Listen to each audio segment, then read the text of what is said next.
기뻐하니 믿음의 결국 곧 영혼의 구원을 받음이라. 아멘. 오늘은 우리가 초청주일로 매년 초청주일로 예배를 드립니다. 아직은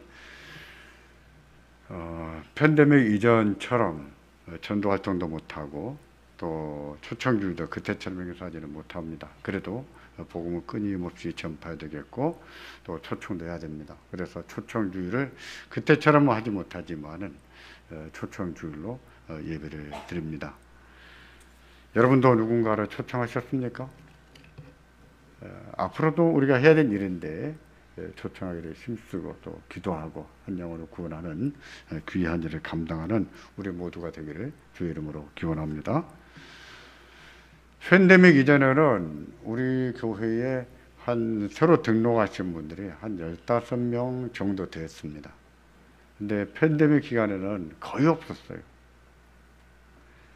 그리고 이제 올해 지난해 초청주일 이후에 올해까지 5사람이 등록을 했습니다. 그래서 그 5분과 함께 오늘 2부 예배 때 예배하면서 또 환영하고 축복하는 시간을 가질 겁니다. 그나마 참 감사한 것 중에 하나는 그 중에 몇몇 분은 가족이라는 겁니다. 최병주 성도님은 최현상 장로님 따님이세요. 또 양원덕 성도님은 우리 이순호 집사님 남편이시고, 양동화 성도님은 또 차방숙 집사님의 남편이세요. 이렇게 가족 구원이 세 가정이 이루어져서 하나님 앞에 감사하고 참 의미가 있다 하는 생각이 듭니다. 앞으로도 우리 온 가족들이 우리를 통해서 다 복음을 듣고 또 구원받기를 주의 이름으로 기원합니다. 예수를 믿으면서 좋은 점이 뭘까요? 예수를 믿으면 뭐가 그렇게 좋은가? 물론 예수가 하나님이신 것을 알고 나의 구세주로 영접하기까지는 시간이 걸립니다. 그때까지는 그냥 교회 다니면서 말씀 듣고 성경도 배우고 하는 과정에서 예수님을 영접합니다. 그래서 그것을 예수 믿는다라고 말하기보다는 교회 다닌다 이렇게 말하는 것이 더 적절하겠죠. 그러면 교회 다니면서 좋은 점은 뭘까요? 제가 보기에는 좋은 게 참 많다고 생각합니다. 너무 많아서 무엇부터 말해야 될지 다 모르겠다 하는 생각이 들 정도입니다. 그 중에서 사람들의 가장 보편적인 반응, 교회 다녀서 가장 좋은 것이 무엇인가? 보편적 반응, 그 반응 중에 하나가 뭐냐면은 마음이 참 평안합니다 하는 거예요. 마음이 평안합니다. 많은 분들이 그렇게 말합니다. 교회 나오면 마음이 평안합니다. 심지어 교회에 대한 거부감이 아주 심했던 분이 계셨는데 그분도 저한테 그렇게 말한 적이 있어요. 예배당 문하고 문 밖과 문 안이 뭐가 차이가 있다고. 자기는 교회에 대한 거부감이 그렇게 많았고 또 교회가 인간의 죄인이다 이런 말은 절대로 공감하지 않는다고 합니다. 근데도 예배당 문 안에 딱 들었으면 마음이 참 평안합니다. 왜 평안한지 모르겠습니다. 이렇게 말했던 것을 들어본 기억이 있습니다. 가장 보편적인 반응이 아닌가 싶어요. 마음이 평안합니다. 또 뭐가 좋은 점이 있을까요? 교회 다니면 성경을 배우는 기회가 자꾸 생기지요. 설교를 듣는 것 자체도 성경 배우는 것이죠. 하나님 말씀을 들으게 되면은 믿음으로 나아가게 되겠지만 그러기 전에도 정신 건강 또는 건강한 자아 형성 이런 것들에 참 도움이 된다고 생각합니다. 굉장히 중요한 것들이에요. 삶을 잘 살려면 반드시 알아야 되는 것들이거든요. 특히 우리 젊은이들이 안다면 그들의 삶을 그렇게 쉽게 포기하지 않을 겁니다. 인내하면서 잘 살아낼 거예요. 하나님 말씀 듣고 배우다 보면은 생각이 건강해집니다. 자아가 건강해져요. 그런 사람들이 삶을 잘 살지요.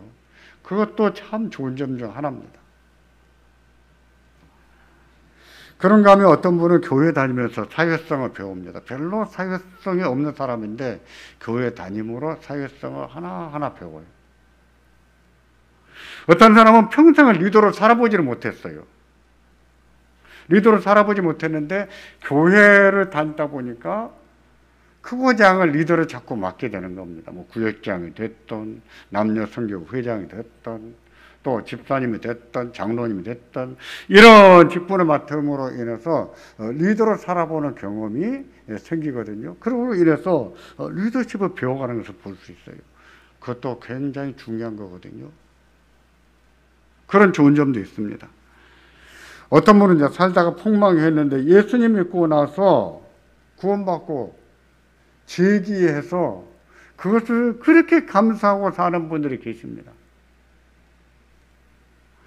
오늘 찬양 예배 때 간증할 김정은 장로님도 그런 분이세요. 총회에는 총회장을 한 분이세요. 근데 부총회장은 목사 부총회장, 장로 부총회장이 있습니다. 한 명씩이에요. 목사 부총회장은 다음 해에 당연직으로 총회장이 됩니다. 그러니까 총회장을 되기 위한 예비 공부를 하는 중에 있지요. 근데 장로 부총회장은 거기서 끝이에요. 장로 부총회장 끝납니다. 총회장이 될 수가 없어요. 근데 그 김정은 장로님이 우리 총회, 현재 우리 총회 장로 부총회장이세요. 그는 젊었을 때 남대문에서 생닭 배달을 시작했다고 해요. 그러다가 큰 병고에 치료됐었고 정말 절망하는 가운데서 하나님을 만났답니다. 그때부터 믿음으로 살기 시작한 거예요. 믿음으로. 하나님께서 그에게 은혜를 주시고 복을 주셔서 그 하는 일이 잘 됐습니다. 그래서 주식회사 가마치도 일궈냈습니다. 그는 장로로서 늘 다른 사람의 모범이 되기를 힘쓰는 것 같아요. 옆에서 총회 임원에 가보면 그걸 느낍니다. 언젠가 하면 그런 얘기 하더라고요. 교회를 섬길 때 누구도 남자들이 교회 주방에 들어가서 설거지 봉사 생각 안 하는데 이분이 장로님이 앞치마 딱 메고 주방에 들어가서 설거지 봉사를 한답니다. 하다 보니까 다른 후배 장로님들도 다 따라 하더라는 얘기를 들은 적이 있어요. 그분의 풍채를 보면 그럴 뿐 같지가 않아요. 체격도 크고 키도 저보다 좀 크던가 그런 것 같아요. 그럴 뿐 같지가 않습니다. 근데 참 겸손하게 씁니다. 개인적으로도 미자립교회와 선교사님들을 한 40명 정도 후원한다고 해요. 개인적으로. 그분은 예수 믿고 정말 잘 되신 분이에요. 그런 점도 예수 믿고 나서 예수 믿어서 좋은 것 중에 하나죠.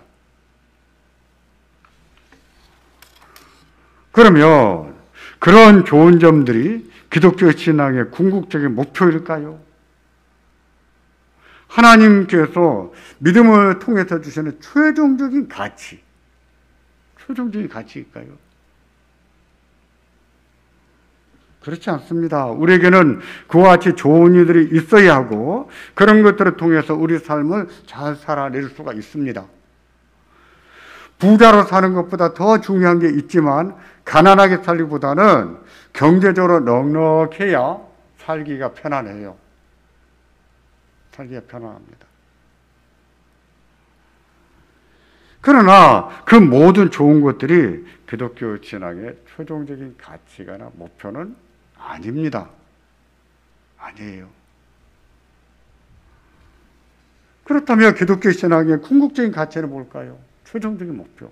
그것은 뭘까요? 이 질문을 본문 1장 9절에서는 믿음의 결국이라고 말합니다. 믿음의 결국. 기독교 신앙에 최종적으로 추구하는 것을 말하는데 그것은 무엇이라고 했습니까? 영혼 구원이라고 했습니다. 믿음의 결국은 곧 영혼의 구원이라고 했어요. 우리 영혼의 구원, 죄 사함 받고 구원받는 것, 그리고 예수님이 오실 때에 하나님 나라에서 영광을 누리게 되는 것, 이것이 믿음의 결국이라고 그랬어요. 기독교 신앙의 궁극적인 목표입니다.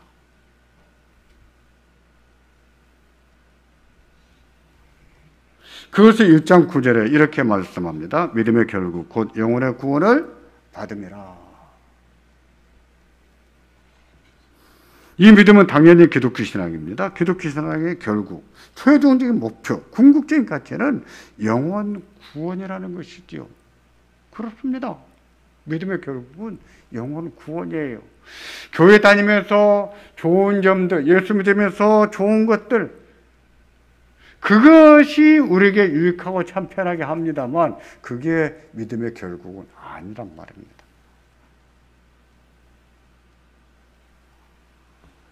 기독교 신앙을 통해서 얻는 유익은 말씀드린 것처럼 대단히 많습니다. 왜 대단히 많은가? 우리 하나님이 그런 분이시거든요. 천지 만물을 창조하시는 하나님이시거든요. 참 좋으신 분이세요. 우리에게 온갖 좋은 것들을 주시기를 기뻐하시는 하나님이세요.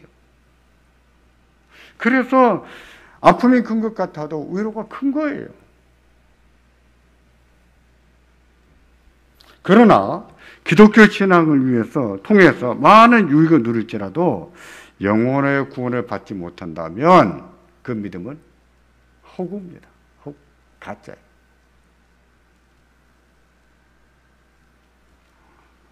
알맹이 없는 신앙이에요. 살아있는 신앙 같으나 죽은 신앙입니다. 영혼의 구원을 받지 못한다면 아무리 교회 다니면서 좋은 것들이 많이 생겼다고 해도 영혼의 구원을 받지 못했다면 그 신앙은 허구의 가짜의 알맹이 없는 거예요.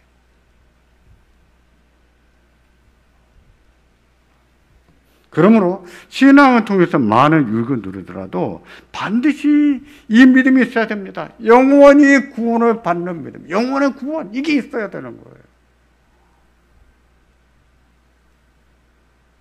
그게 없으면 아무리 내가 평생 무슨 봉사를 했다, 내가 목사를 했다, 내가 장로했다, 다 필요 없습니다. 천국 못 들어갑니다.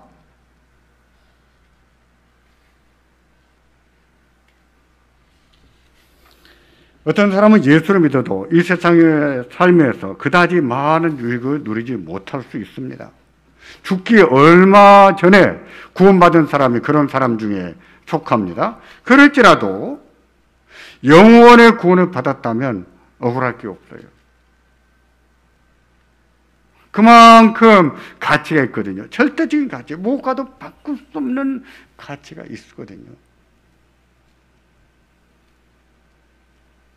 내가 좀 더 남들만큼 잘 살아보고 싶고 남들만큼 오래 살고 싶고 그럴지라도 그것은 우리가 선택할 수 있는 게 아니에요. 내가 원한다고 가질 수 있는 게 아닙니다. 우리는 뭘 가질지 알 수가 없어요. 근데 우리가 예수님을 영접했다면 그 믿음의 결국 영혼의 구원을 받았다면 우리가 원하는 것을 가져보지 못하고 우리 원하는 만큼 살아보지 못한다고 해도 억울할 게 아무것도 없어요. 억울할 게 없습니다. 왜냐하면 영혼의 구원이 그만큼 가치가 있기 때문이에요. 그만큼 가치가 있기 때문입니다. 절대적인 가치죠. 그걸 알아야 됩니다.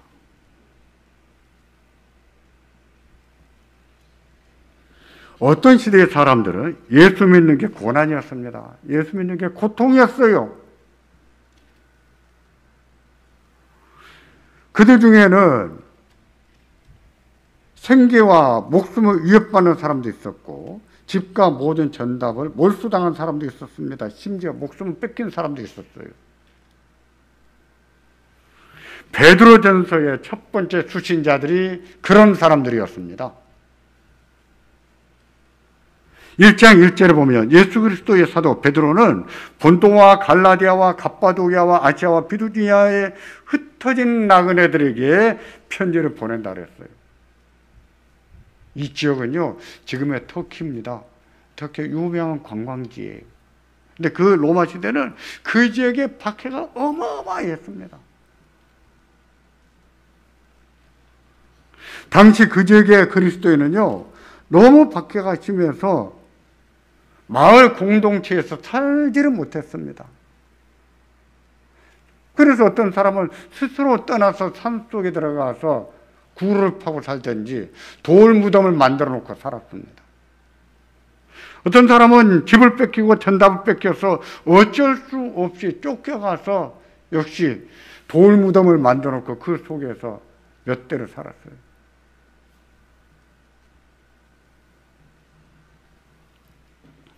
지금도 그 유물이 남아 있습니다. 그런데도 그들은 억울해하지 않았어요. 그렇게 살기를 기꺼이 자처했습니다. 그렇게 산다고 해도 나는 이 믿음을 버릴 수 없다 그랬어요. 나는 예수를 배반할 수가 없다. 내가 집은 뺏긴다고 해도 이 믿음은 뺏길 수 없다 하고 산속으로 들어가서 집 뺏기고 돌 무덤 만들고 그 속에 살았단 말입니다.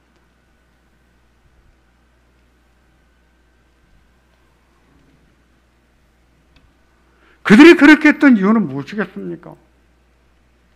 영혼의 구원이 어떤 가치가 있는가를 알았기 때문이죠. 영혼의 구원이 무엇인가를 알았기 때문이죠. 그걸 최고의 가치로 여겼기 때문이었던 거죠. 영혼의 구원이 그렇습니다. 그렇게 소중하고 가치가 있습니다. 어떤 재산보다 가치가 있고 목숨보다도 더 가치가 있는 거예요.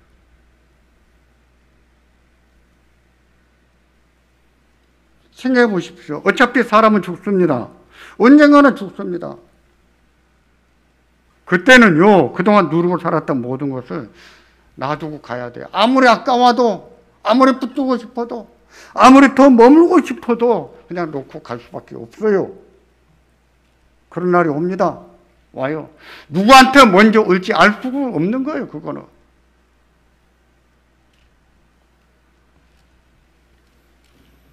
그 다음은 무엇일까요? 그렇게 된 다음에는 그 다음에는 심판이 있습니다. 살아온 삶에 대한 심판이 있어요. 그때 죄사함을 받지 못한 사람들은 지옥으로 끌려가겠지요.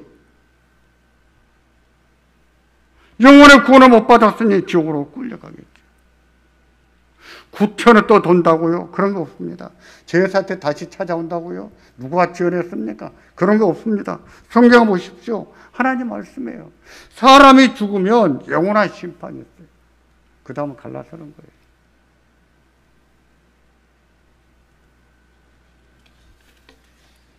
죽은 사람의 영혼이, 예수 믿지 않고 죽은 사람의 영혼이 귀신이 된다. 다 거짓말이에요. 그렇게 죽게 되는 거예요. 귀신은 처음부터 귀신이에요.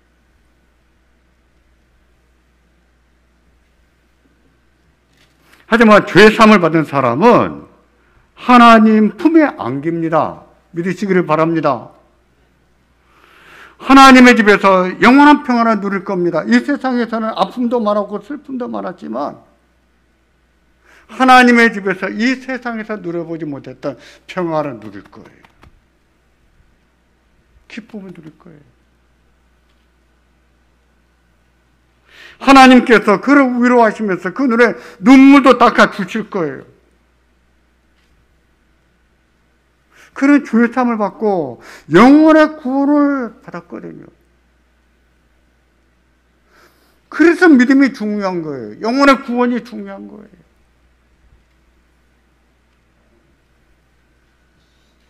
예수를 믿으시기를 바랍니다. 궁극적인 가치가 무엇인가를 알고 그 가치를 소중히 여기시기를 바랍니다. 믿음의 결국은 영혼의 구원이에요. 예수 믿고 좀 더 잘 살아보고 싶다고요? 부자가 되고 싶다고요? 진급하고 싶다고요? 다 하십시오. 그게 그대로 될지 안 될지 모르겠습니다.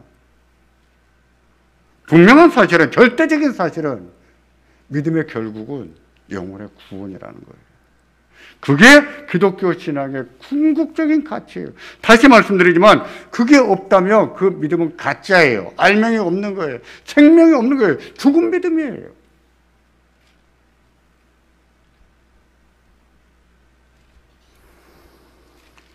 요즘은 너무 세속적이고 교회도 너무 세속적이고 현세적이어서 이런 설교 좋아하지 않는 거 저도 압니다. 아멘 안 해요. 그냥 이런 설교하면 인상 찡그린 것도 다 보여요. 우리 예배당에서도 그런 게 보여요. 그런데 그건 허구입니다. 허구. 그런 소리요. 불교에서도 해요. 다른 이단들도 그런 얘기해요. 아, 절에 다녀서 뭐가 잘 됐다. 그런 말 합니까? 안 합니까? 하잖아요. 그거요. 그럴 수 있어요. 그 절대적인 가치가 아니거든요. 기독교 신앙의 절대적인 가치, 믿음의 결국, 그것은 영혼의 구원이에요. 우리가 바라고 소망해야 될 것은 바로 그겁니다. 여러분, 이 소망을 가지시기를 바랍니다. 이 믿음을 가지시기를 바랍니다.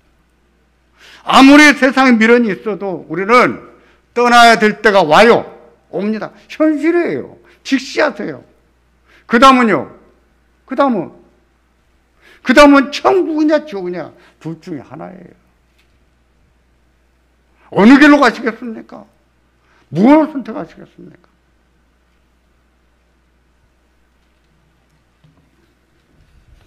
왜 성경은 선행의 결국은 영혼의 구원이라고 하지 않을까요? 그랬더라면 사람들이 착하게 살려고 더 힘쓰고 노력했을 것 같은데요. 왜 그렇게 말하지 않았는가? 선행을 많이 베풀어서 죽을 때 좋은 곳에 간다든지 영혼이 구원을 받는다고 하면 좋을 것 같은데.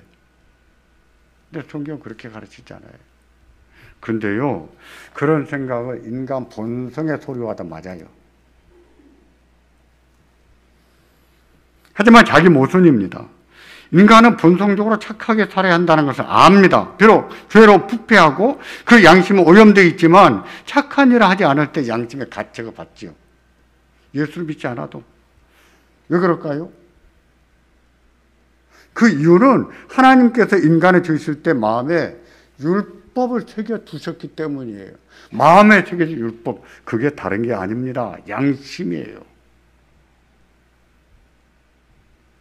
비록 죄로 부패해 있지만 힘이 하나마 율법의 소리가 들리는 것이지요. 그래서 선하게 살고 싶은 마음이 있고 선하게 살지 않았을 때는 가책도 받는 것이지요. 하지만 선을 행해서 자기를 구원할 수 있는 사람은 아무도 없습니다. 하나님 보시기에 의인도 없고 선을 행하는 자도 없다고 했습니다. 성경이 그렇게 말씀합니다. 그런데 선을 행해서 구원을 받는다고요? 그렇게 생각하는 것은 자기 모순이지요. 선을 행해서 구원을 받을 수 있는 사람은 아무도 없는데 그런데도 그렇게 생각해요. 그게 무슨 하자고 보겠습니까? 하나님은 그렇게 말씀하지 않았는데 자기는 그렇다고 생각하는 거예요. 그게 무슨 하자고 보겠어요?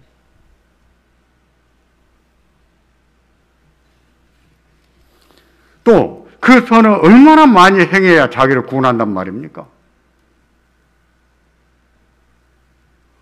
그 선행의 정도는 누가 정한단 말입니까?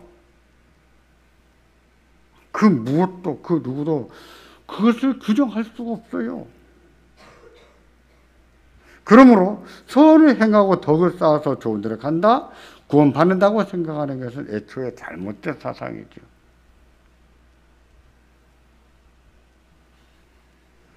기독교 신앙도 선행을 강조합니다. 그러나 구원의 조건으로 강조하지는 않습니다.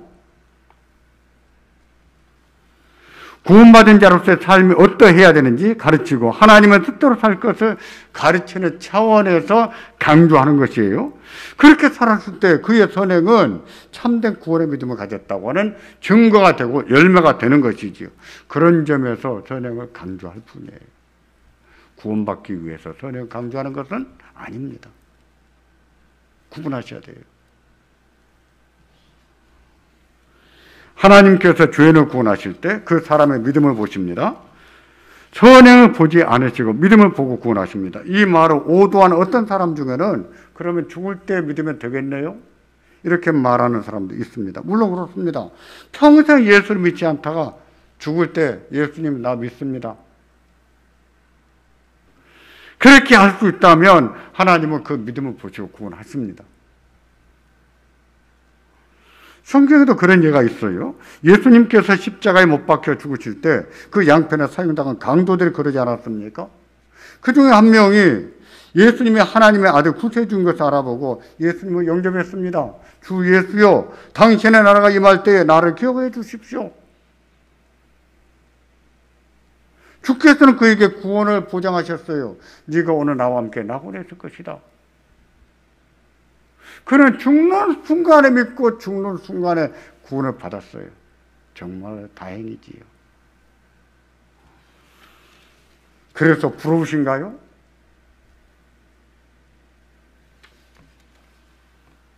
하지만 우리 믿는 자는 그를 조금 더 부러워하지 않습니다. 평생 멋대로 살다가 죽을 때 예수 믿고 구원받았으니 대박이라고 생각하는 사람은 없어요. 믿음의 사람들은 적어도 그렇게 생각하지 않아요. 그를 부러워하지 않습니다. 그 사람은요, 평생 강도질하고 살았습니다. 하나님의 영광을 위해서 단 한 번도 살아본 적이 없어요. 하나님 말씀을 따라 하나님의 뜻대로 살아본 적이 없습니다. 죽을 때 그나마 구원을 받아서 다행이지만 정작 부러워해야 될 사람은 그 사람이 아니라 어려서부터 그리스도 안에서 잘 자라나온 사람들. 그래서 평생을 주를 위해서 사는 사람들. 젊어서 예수님을 믿고 그 삶을 주의 주시는 소명을 따라 살아온 사람들. 정말 우리가 부러워해야 될 사람들은 그 사람이에요. 죽을 때 가서 나 예수 믿습니다. 구워 먹고. 그거 부러운 거 아니에요.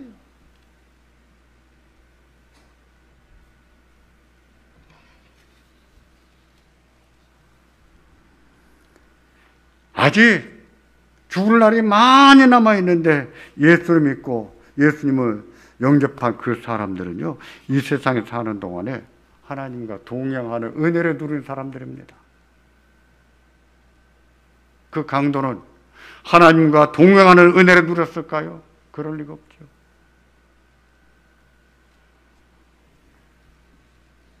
또 이 세상에서 하나님 백성으로 살고 하나님 나라를 이루며 살았습니다. 이 세상에 사는 동안에도 하나님 백성으로 살아왔어요.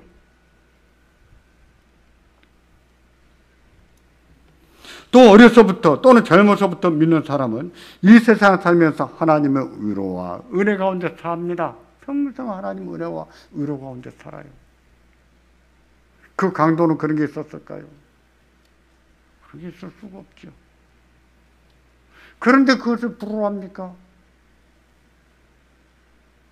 부러워할 게 잘못된 거예요. 누가 누구를 부러워야 되겠습니까? 저는 이런 질문을 받을 때 그렇게 생각합니다.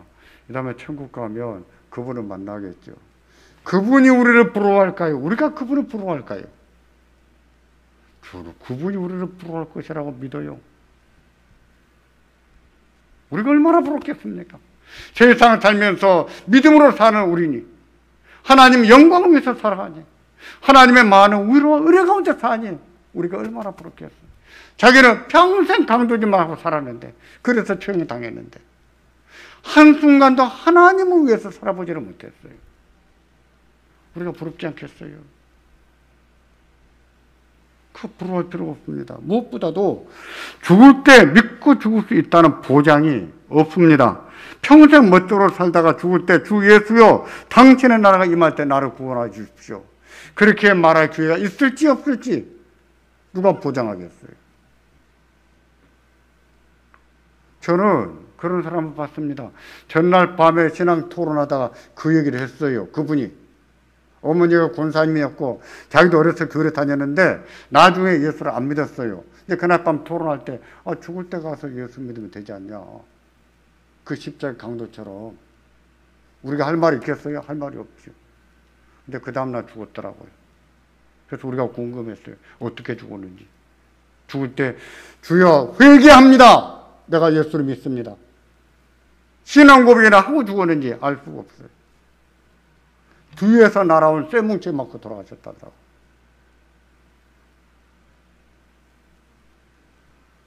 그런데 죽을 때 가서 예수 믿습니다. 주여 내가 믿습니다.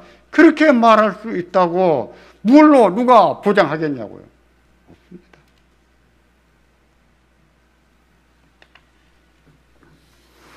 예수를 믿는다는 것은요, 맹신이 아니에요. 아무것도 모른 채 덮어놓고 믿는 게 아닙니다. 예수 믿는다는 것은 예수가 하나님이시요, 나의 구세주인 것을 알고 나의 주로 영접함으로 믿는 거예요. 그건 인격적인 만남이지요. 예수를 믿을 때 하나님께서는 그 믿음을 그 사람을 의로 여기십니다. 그 사람은 하나님의 자녀로 삼으시고 세상 끝날까지 함께 하세요.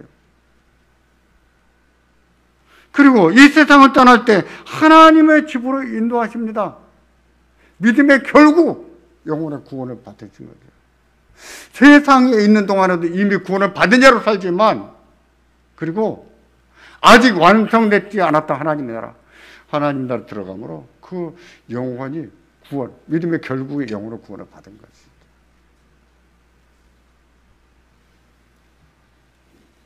그게 그렇다는 것을 어떻게 알 수 있을까요? 하나님이 그 믿음을 보시고 그처럼 영원의 구원을 주시는 걸 어떻게 할까요? 성경을 보셔야죠. 성경에 뭐라고 했습니까? 창세기 15장 6절에 보면 아브라함은 예를 들어서 말합니다. 아브라함이 여호와를 믿으니 여호와께서 이를 그의 의로 여기셨다 그랬습니다. 믿음을 의로 여기셨다 그랬어요. 선행을 의로 여기셨다 그러지 않았습니다. 신약을 보면 이 말씀을 그대로 인용합니다. 인용해서 정말 그렇다는 사실로 증언해요. 로마서 4장 1절을 보면 성경이 무엇을 말하느냐? 아브라함이 하나님을 믿으며 이것이 그에게 의로 여기신 바 되었느니라고 했습니다. 구약에 이미 말씀하는 거예요. 이제 신약에 와서 그 말씀을 인용하고 있습니다. 인용함으로 증언하는 거예요. 확실하다는 것이죠. 확실하다.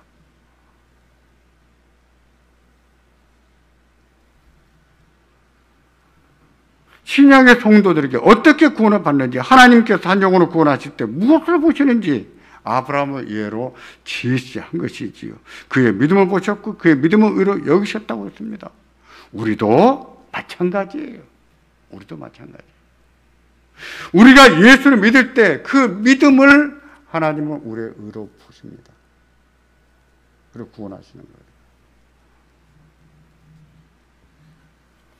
부디 예수님을 영접하기를 바랍니다. 하나님이신 걸 알아보시고 나의 구세주신 걸 알아보시고 예수님은 나의 주, 나의 하나님으로 영접하십시오.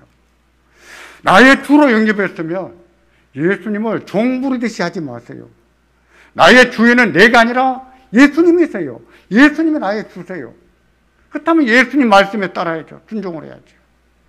그게 진정한 의미에서 예수님을 주로 영접했다라고 말하는 것입니다. 이로 말미암아 영원의 구원을 받고 우리가 언젠가 이 세상을 떠날 때 하나님 나라에서 영광을 누리게 되는 은혜가 있기를 주의 이름으로